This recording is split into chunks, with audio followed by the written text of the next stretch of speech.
You know, for almost 2 decades, Royal Challengers Bengaluru has been one of the biggest puzzles in all of sports. I mean, here's a team just loaded with global superstars, backed by one of the most passionate fan bases on the entire planet. But their trophy cabinet was stubbornly empty. This is the story of their long, frustrating curse, and the big strategic shift that finally broke it. Okay, let's just dive right into this, because this is the question. It's the one that has baffled cricket fans, experts, pretty much everyone for years and years. It just never made sense. How could a team with so much firepower, so much support, keep coming up short? I mean, seriously, look at these names. Year after year, their roster read like a fantasy cricket team. You're talking about some of the most destructive, most celebrated players in the history of the game, all wearing the same jersey. It's just wild.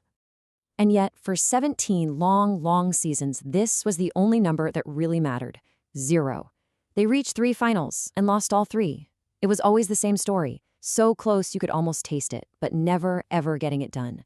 So what was really going on? Why couldn't this team of absolute champions become, well, the champions? When you dig into it, a few key problems kept popping up year after year. And here's the thing. These 3 issues didn't exist in a vacuum. They all fed into each other. The team was so over-reliant on its stars that if they had an off day in a big match, the whole thing just collapsed. And all that pressure from the fans, it just made those high-stakes moments even more stressful. It was a vicious cycle of disappointment. And this table right here, it perfectly illustrates that cycle. Just look at the wild inconsistency. They make it all the way to the final in 2016, and what happens next? A last-place finish in 2017. Then they finished last again in 2019. They had these incredible peaks, these flashes of brilliance, but they could never build that consistent championship-winning momentum. And if you want to talk about one season that captured this whole paradox perfectly, you have to talk about 2016. It was the year of one of the greatest individual performances you will ever see, and also the most painful heartbreak. So in 2016, Virat Kohli had a season that might never ever be repeated: 973 runs. Just to put that into perspective for you, in a T20 tournament like this, if a player scores 500 or 600 runs, that's considered absolutely elite. Kohli blew past that and got close to 1,000. It's just mind-boggling. Just look at this. He wasn't just in his own league, he was playing a different sport. The next best player, David Warner, was over 120 runs behind him, and his own teammate, the legendary A.B. de Villiers, was almost 300 runs back. It was complete and utter dominance. And you know, it wasn't just about the raw numbers. The late, great cricket writer Martin Crowe said it best. Kohli was playing with this unbelievable mix of grit, total fearlessness, and technical genius. It was breathtaking to watch. He was at the absolute, undisputed peak of his powers. And after all that, they still lost the final. In the biggest game of the year, it wasn't enough. And that right there was the ultimate, painful proof of their biggest problem. One player, no matter how superhuman, couldn't do it all by himself. So all that heartbreak, it finally forced a change.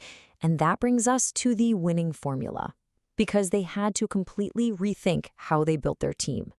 So here's the key. Before the 2025 season, the RCB management finally had to look in the mirror and admit their old strategy just wasn't working. They stopped just throwing money at big-name batters and decided to build a more balanced team with a real, serious focus on their bowling attack for once. And you can hear it straight from the head coach, Andy Flower. The whole plan was to spread the money around, to get experienced players who knew how to win, guys who wouldn't crumble under pressure, especially with the ball. They were finally building a team, not just a collection of superstars. And that huge shift in philosophy, well, that leads us right here, to the moment that fans had been dreaming about for 17 years, a champion finally free. They beat the Punjab Kings in a super tense final and at long last lifted that trophy. The curse was broken. That underachievers tag was gone for good. And for a player like Virat Kohli, who'd been there from day one, it was the end of a very long and often very painful journey. And what's so fascinating is what this team's success did for Kohli himself. See, once the team got more balanced, he didn't have to carry the entire batting lineup on his back anymore. And look at what happened to his strike rate. It just exploded. He wasn't the anchor anymore. He was a ruthless, high-speed aggressor. The weight of the world, that burden of unfinished business that followed him around every single season, it was finally lifted. He was no longer playing to prove people wrong or to shut down the critics. He was just playing, and he was free. And really, that's the final question, isn't it? The 2025 victory wasn't just the end of a very long wait. For Virat Kohli, it might just be the start of his most dangerous phase yet, because a player with nothing left to prove is often the scariest opponent of all.